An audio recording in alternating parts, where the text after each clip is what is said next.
Earlier this year, I was looking for a creative class to take. I'd taken a Basics of Writing a Novel class, and I really wanted to work on storytelling, especially for podcasting.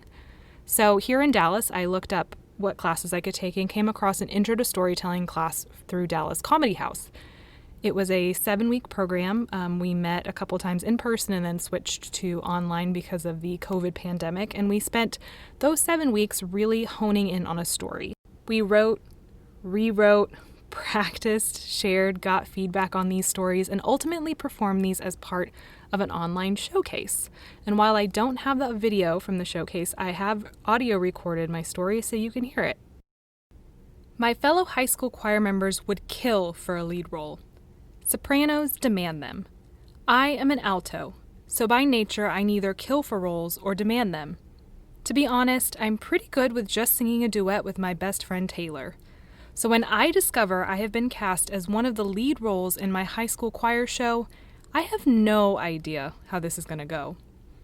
If I had an acting resume, it would have 2 line items. First, I was cast in a play in kindergarten as an ethereal woodland fairy. I had 1 line, a fancy costume with gauze strips attached to my wrist that flowed gently with every movement. Parents are a very forgiving audience among miscused and forgotten lines, especially when you're 5. Second, I was voluntold for the role as a little old lady in a play the Junior Historians Organization was performing at our Texas State Convention in 7th grade. Middle school is hard enough when you're 13, when you think your blue eyeshadow and crimped hair is the peak of style in 2002. Add in the fact that you're trying not to mess up in front of an audience of your equally as hormonal peers while portraying a character to which you can draw no past experiences from, is terrifying. By the time my senior year in high school comes around, I live and breathe choir. At my high school, the highlight of the choir program is the annual show Follies. This show is not your ordinary performance. It is a production. Each choir rehearses, finds their costumes, learns how to do stage makeup, learns their cues, and debuts their act on the big stage. This year's show is called Swing, and it features 50s jazz and big band numbers. In order to keep the audience entertained in between changing of the sets and shufflings of the choirs on and off, our director writes a play to keep the action moving. The storyline is not complicated, a simple love triangle. Girl gets a gig working as the singer of the jazz club, meets and falls in love with the mysterious bartender who desires fame of his own.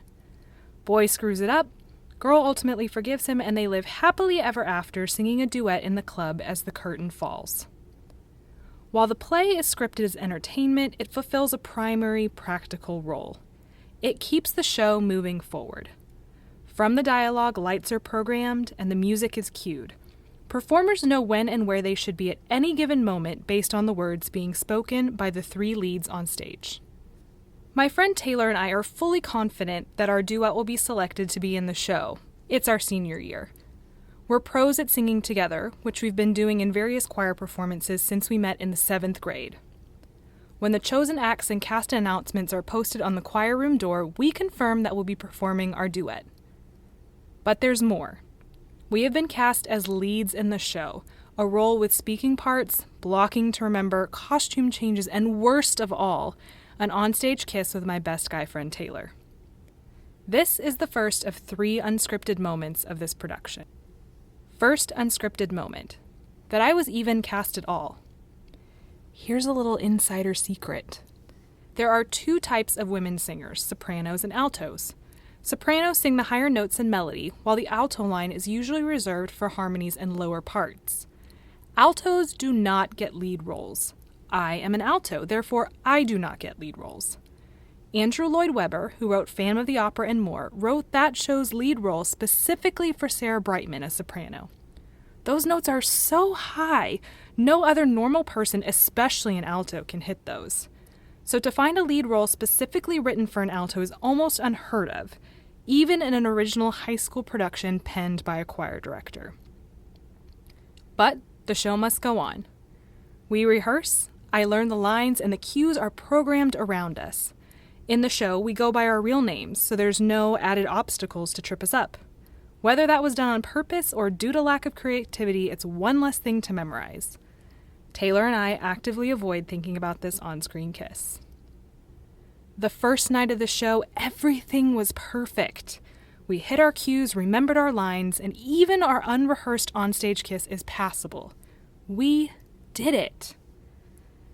The second night, not so perfect. The second unscripted moment occurs late in the show. In this one scene, Taylor and I's relationship has been thwarted by the jealous club owner, and I must confront them both. According to the script, the scene is simple. So simple, in fact, that I have just 2 lines. I position myself off stage, hidden from full view of the audience and the searing stage lights, while the performance before me finishes. The excitement and adrenaline of a well-running show keeps my choreography sharp and, more importantly, moving the show forward. The audience applauses, and I give the moment for the sound to peak and fall and then get ready to start the scene. I look up across the stage, expecting to see Taylor, but he's not there. I'm frozen, unable to move, frantically trying to create a satisfactory solution backstage on the fly. This moment was not covered in dress rehearsals or in the pages of printed dialogues I had spent days memorizing. It's not in the script. And if I don't step up on the stage, the show stops. I see the manager across the stage speaking into her headset with the director, who is in the back of the theater, probably wondering why I haven't stepped on the stage. The sound person is waiting to cue the music for the next number. My peers, as extras who are milling around on the stage, are becoming aware with every single second that there is a delay. Beads of sweat form on the back of my neck and slowly begin to roll down between my tense shoulder blades and itchy costume, a rented dance outfit with gold sparkly accents and matching hat.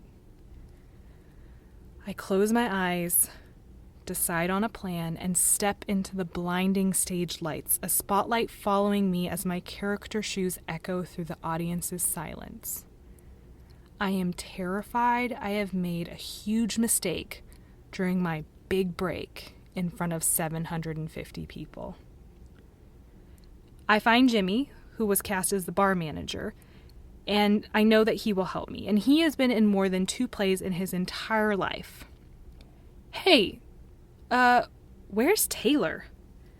I have no idea if I'm acting at this point or speaking in truthful desperation about my friend and co-lead who has left me stranded on the stage. Jimmy pops his head up from behind the bar, stops drying the glass in his hand, looks at me, and shrugs his shoulders. I don't know. I speak the absolute truth. If you see him, he's in trouble. As I quickly exit the stage manager pulls her headset off her head after cueing the next choral number and goes, he's in trouble. This time, she's talking about my friend and not our alter egos on stage. I find Taylor a few minutes later frantically rushing out of the men's dressing room. I immediately question what happened. He shrugs his shoulder and simply says he got distracted backstage, totally missing his cue. There's no time for anger. The show must go on.